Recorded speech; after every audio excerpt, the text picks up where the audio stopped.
Hello, knowledge seekers. In this episode of 20-Minute Books, we will dive deep into the powerful chronicles of Anne Frank's life as she narrates her poignant experiences in The Diary of a Young Girl. Originally published in 1952, this book presents an astonishing account of a young, maturing girl caught in the desolate times of World War II, yet rising to the occasion. Her secret diary unfolds her deepest thoughts, vivid dreams, and innocent perceptions that tragically ended with the devastating Holocaust. Anne Frank, born on June 12, 1929, in Frankfurt, Germany, was a promising talent tragically lost to the grim Holocaust. Her family moved to the Netherlands in 1933, seeking refuge from the anti-Semitic hostility escalating under Adolf Hitler's regime. Unable to escape the country, Anne and her family found themselves in hiding by 1942.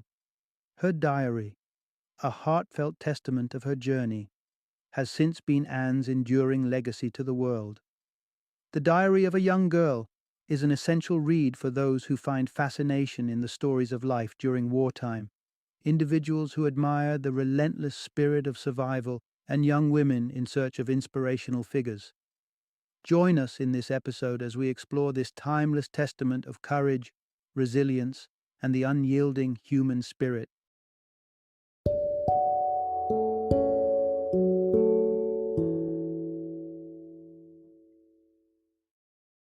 The Diary of a Young Girl, the famous story of a Jewish girl who went into hiding during the Second World War. Introduction: a revelation from history, glimpse into the life of a young girl during the Holocaust. The Diary of a Young Girl pulls back the curtain to a chilling reality of World War II, unfolding the tale of the Frank family and 4 other individuals living in hidden confinement. These stories are not told by an omniscient narrator, but instead brought to life through the heartfelt journal entries of a wise beyond her years, Anne Frank. In her diaries, Anne illustrates the intricacies of life in hiding, highlighting its delicate and transient nature while simultaneously drawing attention to the resilience and inspiration born out of such circumstances.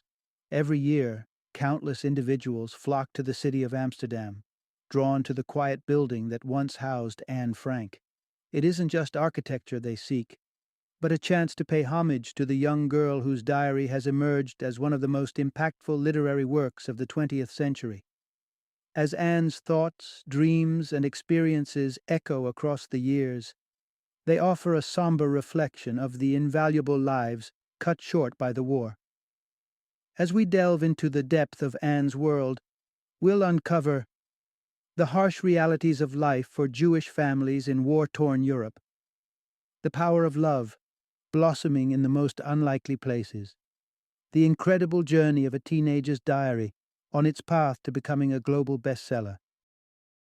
Part 1. A journey from a carefree schoolgirl to a girl concealed from the world. Imprinted on the pages of Anne Frank's diary, we find the innocent musings of a 13-year-old girl dated June 12, 1942. As she candidly declares, "I hope I will be able to confide everything to you, as I have never been able to confide in anyone." These words indicate the commencement of an extraordinary relationship between a teenager and her diary, a gift she had just received on her birthday. Anne's diary starts with a celebration as she joyfully documents her presents: a new blouse, blooming flowers, an intriguing puzzle, a book voucher, among other precious tokens of affection showered by her doting parents. During that summer in 1942, Anne resided in Amsterdam with her family, her parents and her older sister Margot. The family led an ordinary life, with her father diligently serving as the director of the Dutch Opekta Company, which dealt in the production of spices and related food products. Anne's diary entries at the onset primarily revolve around her school life, friendships, and everyday teenage matters. Yet her wise, beyond-years persona subtly surfaces as she pens down a thoughtful saying on June 20, 1942. "Paper has more patience than people." As she divulges her feelings of loneliness and her yearning for a true confidant in her diary, she also highlights the mounting pressure born out of the anti-Jewish laws implemented by Hitler. These harrowing rules inflicted on Jewish people, the necessity to wear yellow stars, the prohibition on riding bicycles, driving cars, or using trams, the ban on engaging in sports in public, and the stringent shopping hours, stifled their everyday life and reduced their existence to mere survival. Amid the escalating tensions, Anne found solace in scribbling about her school experiences, her escalating grades, her sweet camaraderie with a boy named Hello Silberberg, and her affection towards Peter Schiff. However, the light-hearted entries took a grim turn in early July when the Frank family received an ominous call-up notice from the SS, a forewarning of impending doom, signifying the recipient might soon be locked behind bars or end up in a dreaded concentration camp. Initially, Anne believed the notice was meant for her father, only to discover that the ill-fated recipient was her sister, Margot. Swift actions followed as the family packed their belongings hurriedly, bestowing some of them to friends for safekeeping. They were bracing themselves to step into a life in hiding. The chosen place of concealment was a hidden section in the Opekta building where her father worked. Discreetly tucked away behind the second floor, it was a door that ushered them into what is now widely recognized as the secret annex. Part 2. Life within the unseen confines of the secret annex. The seclusion within the secret annex was shared by the Franks and another family, the Van Daans, who moved in a week later.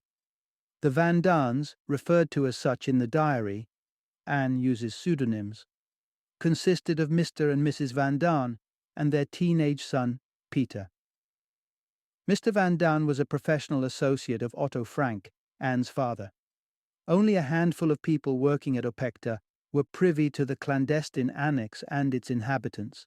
They included Mr. Kleiman and Mr. Kugler, who managed the company, and two secretaries, Hermine and Elizabeth, affectionately addressed as Miep and Bep in Anne's diary entries. These individuals would routinely liaise with the Frank and Van Daan families, serving as their solitary link to the outside world and ensuring they had access to essential commodities like food, books, and other supplies. The secret annex, concealed behind a bookcase-mounted door, comprised two rooms connected through a steep staircase. One room belonged to Mr. and Mrs. Frank, and the adjoining one was shared by Anne and Margot. In addition to these rooms, there was a lavatory and another compact room housing only a sink on the same floor. The annex final floor, positioned further upstairs, boasted a large space doubling as a kitchen and a general living-cum-study area for everyone. This room also served as Mr. and Mrs. Van Daan's sleeping quarters. Peter found his solitary refuge in a small adjacent room, and a loft attic space was utilized for storing supplies. Despite not being significantly constrained, living within the annex wasn't without its challenges. Strict regulations dictated their lives. Anne and her father swiftly set to work, crafting blackout curtains for the windows, which were to remain shut for as long as possible. Peering out the windows was strictly prohibited. Water usage and toilet flushing had to be planned around off-working hours to avoid detection by the workers below. Even slight sound emissions, be it from the radio or a bout of coughing, could spell doom for their concealed existence. Stepping outside was a luxury none within the annex could afford, making their gratitude for their irregular and damp habitat quite poignant. But amidst this gratitude, the omnipresent fear of discovery, of being captured and executed on sight, cast a pall of constant anxiety over their unusual living conditions. Reflecting on her life within the walls of the annex just a few months into hiding, Anne acknowledged two key concerns: the deprivation of open air and the looming threat of their hidden life being unearthed at any moment. Part 3. Confined space, breeding diversified opinions. Privacy was a scarce luxury within the annex, with the best prospect being a fleeting moment of solitude in the lavatory. The time Anne spent articulating her thoughts in her diary often offered her a brief respite, an oasis of tranquility amidst the prevailing turmoil. Her diary entries frequently echo the strains that everyone grappled with, given their forced coexistence within close quarters. A month following her birthday, on July 12th, Anne expresses the emotional rift gradually widening between her and her mother and sister. Her diary reverberates with feelings of being misunderstood, with her father being the sole exception, the only one who seemed to comprehend her. She perceived herself as the outcast in the family, continually subjected to undue criticism, trivialization, and inequity. Recalling an incident, Anne elucidates how Margot once accidentally damaged the vacuum cleaner by abruptly pulling its cord, which consequentially blew the light fuse, plunging the annex into a day-long blackout. Surprisingly, Margot's only admonishment was being told she should have been more careful. Contrastingly, when Anne attempted to rectify her mother's illegible handwriting on the shopping list, the entire family ganged up against her, reprimanding her for her intervention. Anne registers how her family would often discuss their harmonious relationships with each other, failing to acknowledge or consider Anne's actual sentiments about their familial dynamics. Initially, Anne was eager for July 13th, the day the Van Dans were slated to move into the annex. During the initial few weeks, the merging of the two families seemed unproblematic. Anne didn't particularly warm up to Peter, dismissing him as overly reserved. However, Mrs. Van Daan provided ample entertainment from the get-go.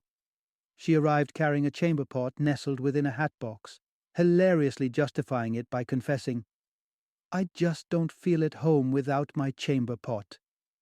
Yet, as time wore on, the seemingly peaceful coexistence was marred by frequent disagreements, primarily between Mr. and Mrs. Van Daan, who bickered incessantly over petty issues.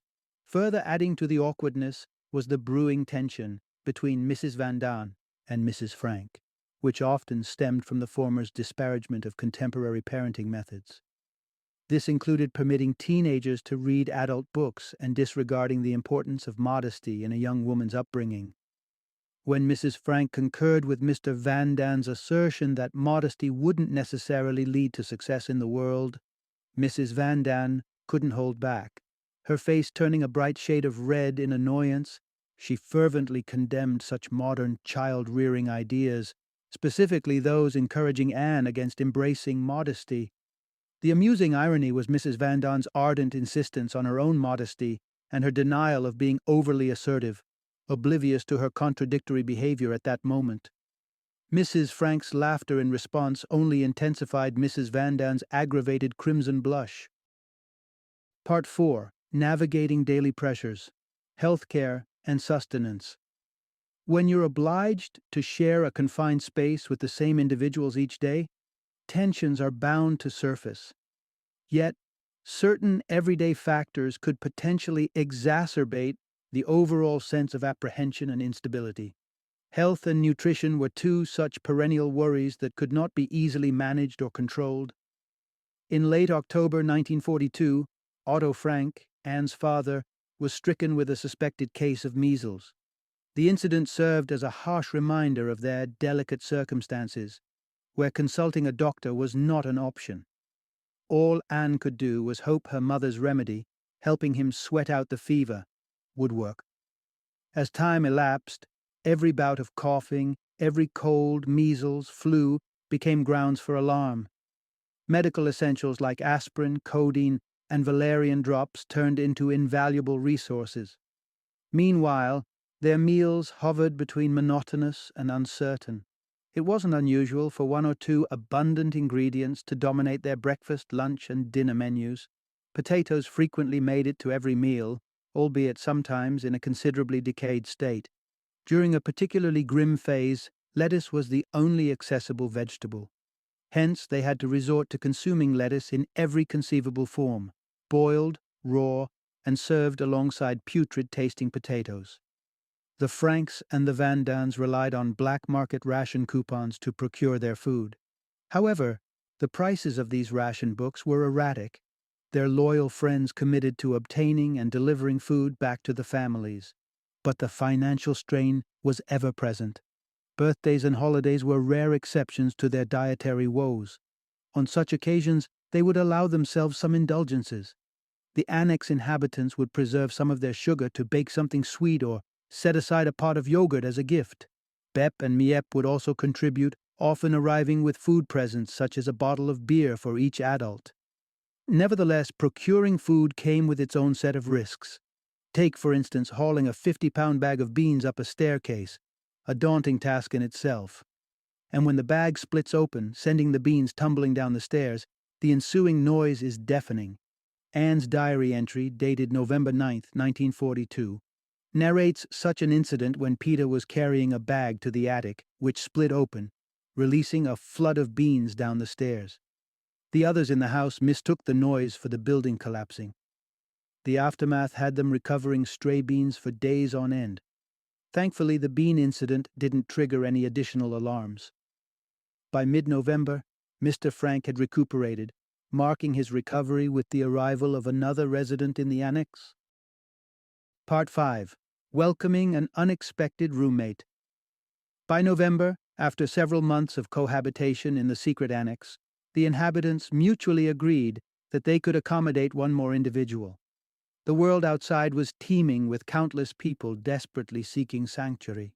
Hence, the Vandans and the Franks engaged in a discussion to decide who should be the lucky recipient of this opportunity. Eventually, they arrived at a consensus to offer the spot to Albert Dussel, a dentist. Dussel, a man of calm disposition and friendly demeanor, seemed like the ideal addition to the annex. Subsequently, Margot was relocated to a folding bed upstairs, vacating her shared room with Anne to make space for Mr. Dussel.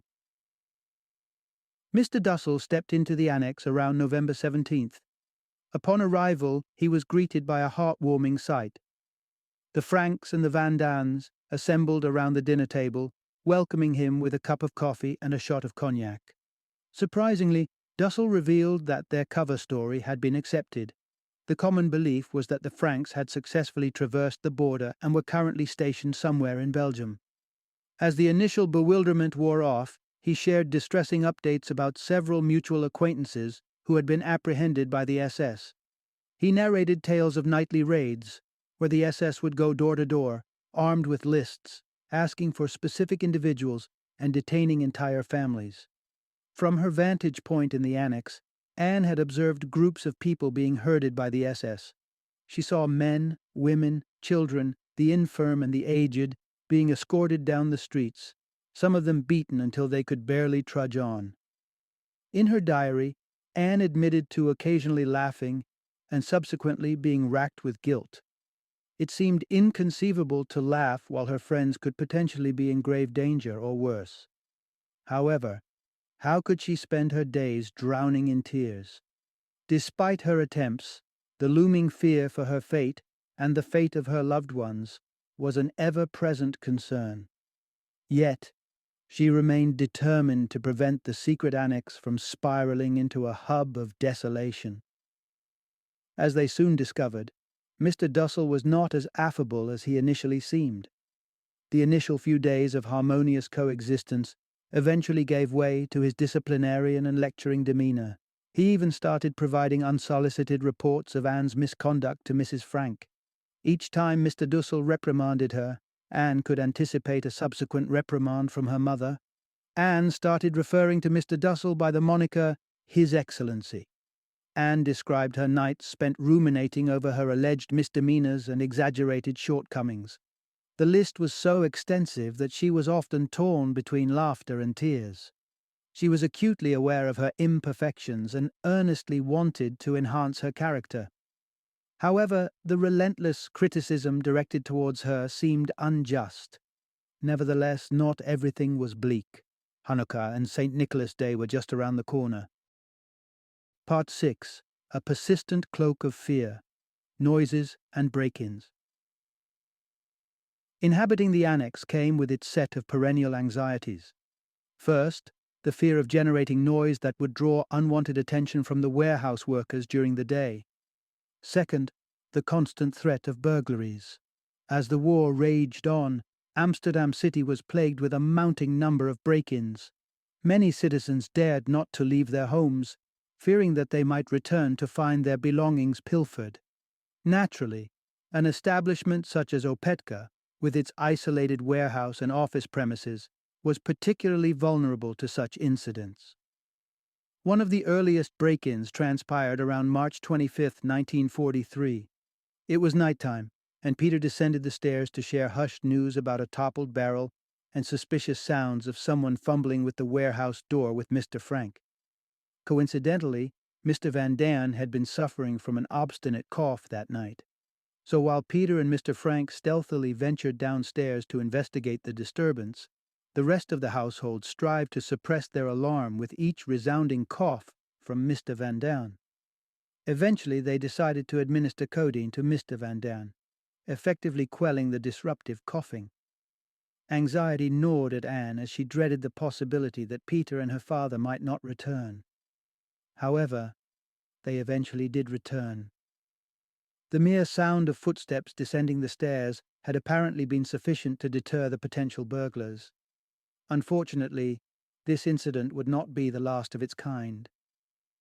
In an entry dated May 2nd, 1943, Anne expressed the daily strain of navigating the myriad noises emanating from inside the building and the perpetual soundtrack of guns and bombs from the outside world. As months rolled by, the war-fueled sounds of gunfire and bombings escalated, and the summer of 1943 brought with it an unbearable heat. Despite the sweltering conditions, the annex inhabitants continued to burn their trash, so as to avoid leaving any evidence for the warehouse staff to find. To distract herself from these adversities, Anne sought solace in writing. She penned not only in her diary but also worked on various stories. She was particularly proud of her fairy tale, Eva's Dream, and while she thought her story, Katie's Life, had its merits, she deemed it nothing special. Gradually, she started harboring ambitions of pursuing journalism. Regardless of whether she could establish a viable career in writing, she was determined to continue writing as a hobby. The thought of leading a life like her mother or Mrs. Van Daan, women who toiled day in and day out and whose efforts were eventually forgotten, was unimaginable to her. Anne firmly believed that writing was her divine gift. She was confident that she would utilize this talent to express herself and create a lasting impact on the world. Part 7. Adolescence blooms in the secrecy of the annex. As one sifts through the insightful and poignant entries in Anne's diary, it's impossible to overlook her swift maturity within the confines of the secret annex. This growth extended beyond the onset of her puberty while in hiding. Her writings bear testament to her relentless introspection and her desire to adopt a more considerate demeanor despite her extraordinary circumstances. Throughout the winter of 1943, leading into 1944, Anne developed an understanding attitude towards Mrs. Van Daan and her parents. She began to realize that perhaps Mrs. Van Daan wasn't so difficult to deal with if one exercised a bit of patience and refrained from harboring unreasonable expectations. Although Anne struggled to view her mother as an ideal role model, she learned to curb her negativity and appreciate the efforts her parents had made for her. She started acknowledging that her behavior might have been contributing to the strained relationship with her mother. This period also marked Anne's sexual awakening, particularly her evolving feelings for Peter. Initially perceived as a lethargic and dull boy, Peter eventually became a person of great interest to Anne. Their relationship grew through small talks and shared moments with Mushi, a cat residing in the attic who was notorious for infesting the house with fleas. Peter's affection for Mushi allowed Anne to view him in a new light, a complex individual trapped between his warring parents, someone who was in need of a comforting ear, someone like Anne. Anne assumed that Peter saw her as just an immature chatterbox, much like everyone else did. On January 6, 1944, she expressed her yearning for Peter to see beyond the surface and acknowledge the intricate human within, just like she did. In her diary, she wrote about gazing into his eyes, beyond the veneer of masculinity, discovering a shy and unsure boy who stirred her affections. However, she wasn't in love with Peter. At least, not at that point. The blossoming of their relationship was gradual. Initially, they shared space in the attic, eventually progressing to sitting close, arms draped around each other. Nighttime conversations, basked in moonlight and hushed whispers, became effortless. They found solace in confiding their deepest thoughts and fears in each other, away from the harsh scrutiny of daylight. Yet, time seemed to inch by at an agonizingly slow pace. In April, Anne confessed her desire to kiss Peter to her diary. She wondered if he shared her feelings or merely saw her as a friend. After spending 21 long months in the annex, Anne finally had her first real kiss on April 16, 1944, a day she fondly termed as a red-letter day. What followed was the challenge of revealing their relationship to their parents. Part 8. The Dual Personas of Anne. Alongside her devoted diary writing and her indulgence in creative pursuits, Anne remained committed to her studies during her time in the secret annex. She continued her learning journey with subjects like French and English, and even faced the daunting challenge of algebra. History was her favorite subject, and she was particularly captivated by genealogical charts. She even delved into a hefty 598-page book on Charles V and a 320-page tome on Galileo. But deep down, she yearned for her school days. A glimmer of hope sparked on June 6, 1944, when the radio announced, "This is D-Day," the day that marked the beginning of the long-awaited invasion by the Allied forces. After 2 grueling years in hiding, the day everyone had been yearning for had finally arrived. A week later, Anne celebrated her 15th birthday. By the end of June, morale was at an all-time high. Parts of France were being reclaimed by the Allies. Then came a deluge of strawberries, delivered in bulk to the annex. Strawberries for breakfast, with porridge, strawberries with bread and buttermilk, strawberries preserved in jars. And as if that wasn't enough, 20 pounds of pea pods arrived. Anne and others worked tirelessly, peeling them.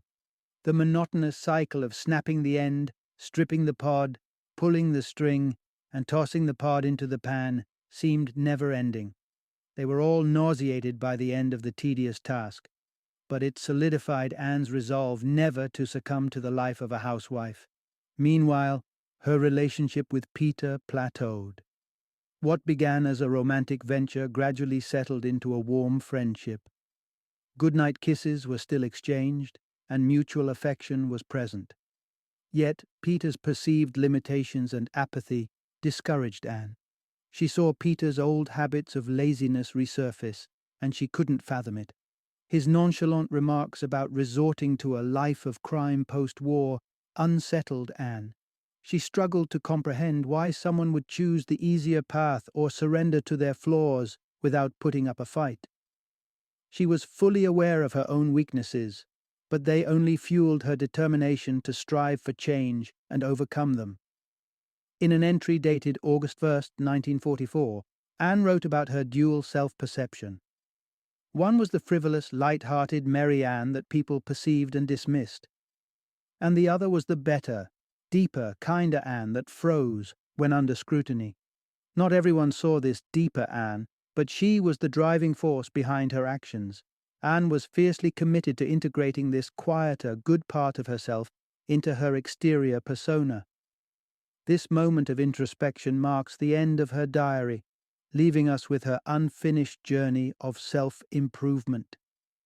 On August 4, 1944, a vehicle filled with SS officials arrived at 263 Prinsengracht, arresting everyone in the secret annex and their helpers, Victor Kugler and Johannes Kleiman. The secretaries, Miep Gies and Elizabeth Voskuil, were spared from the arrest. Part 9. A ripple that started a wave. Once everyone was whisked away, Miep Gies hastily scrambled to the annex, managing to save a few remnants, Anne's diary being amongst them. She clung to hope. Once the war was over, she'd return Anne her diary. The captives from the secret annex were initially imprisoned in Amsterdam, before being ferried to a transit camp in Westerbroek in the northern Netherlands. On September 3, 1944, their journey took a grim turn as they were loaded onto a train bound for Auschwitz, marking the last transport to depart Westerbrück. In the deathly grip of Auschwitz, the families were torn apart. Herman van Pels, calling himself Mr. Van Daan, succumbed to the Auschwitz gas chambers in late 1944. His wife, Petronella van Pels, lost her life bouncing between different concentration camps. Similarly, Peter van Pels, thrown into the horrifying death march from Auschwitz to Mauthausen camp, perished just 3 days before Allied forces arrived. Fritz Pfeffer, known in the annex as Albert Dussel, succumbed at the Neuengamme camp towards the end of 1944. Meanwhile, Anne's mother, Edith Frank, sighed her last breath in the Auschwitz-Birkenau camp in early 1945, her life stolen by starvation and exhaustion. Anne and her sister Margot were whisked from Auschwitz to the Bergen-Belsen camp in late October 1944. The sisters fell to a typhus outbreak that ravaged the camp the following winter, dying within days of each other. It's widely believed that their remains lie in an anonymous mass grave on the campgrounds. The camp would later be liberated by British soldiers on April 12, 1945. The sole survivor of the annex was Otto Frank, Anne's father. He witnessed the arrival of Russian troops at Auschwitz and found his way back to Amsterdam by mid-1945. Though he was aware of his wife's fatal fate, he fostered hope that his daughters had survived. Yet Miep Gies met him with Anne's diary in hand and a profound statement, "Here is your daughter's legacy to you." Otto's journey through his daughter's thoughts and experiences was an emotionally tumultuous one. He chronicled in his memoirs how he couldn't read more than a few pages a day without tears welling up. What he read, though, astonishingly revealed a complex and precocious teenager with an exceptional gift for heartfelt writing, breaking away from his perception of Anne as a child. Initially, Otto intended to share the diary only with close family and friends. However, Anne's mention of publishing a book titled The Secret Annex swayed him. He began dispatching copies of the diary to publishers. After an array of rejections, the diary finally made a modest debut in print under the title The Secret Annex in June 1947. But it wasn't until 1952, when it was published in America, that the diary truly made its mark, rapidly gaining international acclaim. Throughout the years, the diary has seldom been out of print, inspiring multitudes of theater and film adaptations. Anne's story has resonated with generations to come, motivating them to raise their voices against the horrors of war and champion human rights. Anne fervently believed in the triumph of human kindness, a belief that continues to resonate around the globe. Final summary. Between 1942 and 1944, Anne Frank, barely a teenager, found herself sequestered in a tiny annex with her family, the Van Pels, Mr. and Mrs. Van Pels and their adolescent son, Peter, and dentist Fritz Pfeffer. 8 souls in all, barely scraping out a clandestine existence. Anne navigated the roller coaster of emotions, facing all the trials and tensions of being confined with others. But amidst this chaos, adulthood beckoned and maturity ensued. As Anne grappled with her growing disconnect with her family, she leveled with herself, acknowledging her role in the strains amongst them, and vowed to reinvent herself. Her aspirations never wavered. She kept her education at the forefront despite the circumstances, and even experienced the whirlwind of adolescent romance with Peter. All the while, she lived under the yoke of a perpetual threat, the risk of their hidden sanctuary being blown apart. Yet Anne's spirit was indefatigable. Her flame of hope remained unquenchable. While her life was brutally cut short, her dreams of wielding the power of the pen bloomed powerfully. She all too certainly influenced the world, leaving behind a legacy that continues to inspire and resonate with generations present and future.